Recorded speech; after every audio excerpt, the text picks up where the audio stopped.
Well, in this message, I want to talk about fear, what makes us afraid, what gets us really scared in the middle of the night. Have you heard the story of the little boy whose mother asked him to go out and get the broom on the porch and come inside and sweep the floor? And then he said, "But Mommy, it's dark outside and it's raining and I'm scared to death to go out on that porch. There's no light out there. I'm afraid something's going to come and grab me and get me." And the mother said, "Oh, that's okay. You just take it easy and relax. You know, Jesus is out there and he will protect you." And so the little boy made his way to the door and he opened it up just a crack and he said, "Hey, Jesus, if you're out here, could you please hand me the broom?" Fear. We just don't like fear in our lives. And I want to talk in this message about how to overcome that fear. I'm Stu Boehmig, and I'm part of a ministry called Consequential Christianity. That Christianity is more than just a spiritual enhancement in our lives or a belief in the general notion that God exists, but it's consequential. It makes a difference in our lives. We're trying to understand all of life from God's perspective. We're in the middle of this series on becoming an overcomer, looking at the life of David. And today I want us to take a look at overcoming fear. And to do that, I want to begin by looking at the root cause or the root source or the origin of where fear comes from. I know of no better place to start talking about fear than the story of David and Goliath and the Valley of Elah. The Valley of Elah is a mile-wide long valley named after the giant Elah trees that grow there. The valley, I've been there on a trip to Israel. The valley is broad, it's wide, it's desolate, it's barren, it's filled with rocks and stones and the Elah trees. It's located in the critical corridor between the Mediterranean Sea and the high country of Judah and, of course, the capital of Jerusalem. You hold the Valley of Elah and you hold all of Israel. It's of high strategic importance to military armies and to countries and nations. That's why the valley's been the scene of epic battles throughout history. In 1187, the Muslims sent King Richard the Lionhearted from England during the Crusades. They sent him home with his tail between his legs in a great battle in the Valley of Elah. And so here we find on this day, 2,000 years earlier than that battle, 2,000 years earlier than King Richard the Lionhearted, here we find the Philistines camped out against the nation of Israel. The Philistines hold the southern valley and Israel holds the northern range of mountains, and they're squared off against each other. So here we have these two armies squared off in battle, and we have a record of that battle. Samuel writes it down for us, and he writes these words to us. 1 Samuel chapter 17, verses 8 and 9. Goliath stood and shouted to the ranks of Israel, "Why have you come out to draw up for battle? Am I not a Philistine? And are you not servants of Saul? Choose a man for yourselves and let him come down to me. If he is able to fight with me and kill me, then we will be your servants. But if I prevail against him, then you shall be our servants and serve us." So the terms of the battle are remarkably simple. When two armies reach a stalemate, they decide to settle it in hand-to-hand combat between their two best warriors. Your man against ours, your champion against our champion. Toe-to-toe. Winner take all. Now, the Philistines, they send this amazingly large and enormous man by the name of Goliath of Gath. He is 9 feet 6 inches tall. He wears a helmet of bronze and a coat of mail that weighs nearly 200 pounds. In his hand, he has a javelin for throwing, a spear the size of a telephone pole for hand-to-hand combat to penetrate heavy armor, and finally, the sword of Goliath designed to finish off the job up close and personal. Then Samuel describes what takes place next. 1 Samuel 17, verse 11. He writes, when Saul and all the people of Israel heard these words of the Philistine, they were dismayed and greatly afraid. And in verse 16, for 40 days the Philistine came forward and took his stand morning and evening. So here we find the record of a military crisis on our hands. Two great armies pitted against each other. The lines are drawn. There's a valley between them, a veritable no man's land with a giant standing smack dab in the middle. And for 40 days, he issues out this cry to Israel, give me a man. Now, it's not the nation of Israel that he's crying out to. He's crying out to the greatest warriors of the nation of Israel, of Saul's army camped on the ridge. Give me a man. In the morning, the first thing he says is, come on, somebody, come on down here and fight me. Come on. And he says the same thing in the evening, like clockwork for 40 days, day and night, 2 times a day. Is there anyone who is a man among you, a warrior who has the heart, who has the courage to come and fight me? Now, the person that's hearing this is not only the warriors of Israel, but Saul hears this challenge, this intimidating challenge. Saul is the leader. He is the king. He stands in stature above all of his men. He is expected to go and fight the champion.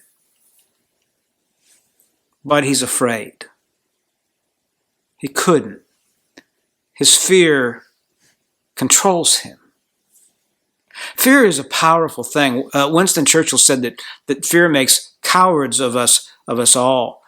It's when things happen on the inside of us that God gave us the gift of imagination, and our imagination takes over, and fears of reality get bigger and bigger and bigger and bigger and bigger. Certainly, there was a fear involved between Saul and the giant, but that fear had just escalated. It takes us to places that we can't get out of. It stands before us and it says, you're going to lose. I want you to understand the metaphor, the analogy, the symbolism that is taking place here. A giant represents our fears. It's bigger than us. It's out of our control. It wants to slay us, wipe us out. And a dark valley that we have to enter into, the valley alone, the no man's land. We have to enter into the valley to do battle with the fear which stands before us. We have no familiar landmarks. We're not assured of any kind of victory. We get terrorized, simply waiting for the knockout blow to fall. And all of us have been in those kinds of situations of fear in our lives, where the giant seems so big and the valley seems so alone. So what do we do when we have to take on that kind of fear in our lives? Now it's here that the story takes a surprising turn. There is a shepherd boy. He's the youngest of a family of shepherds. He's not at the battle. All of his brothers are there as great warriors, looking down into this valley to see this great giant that represents their fears in life.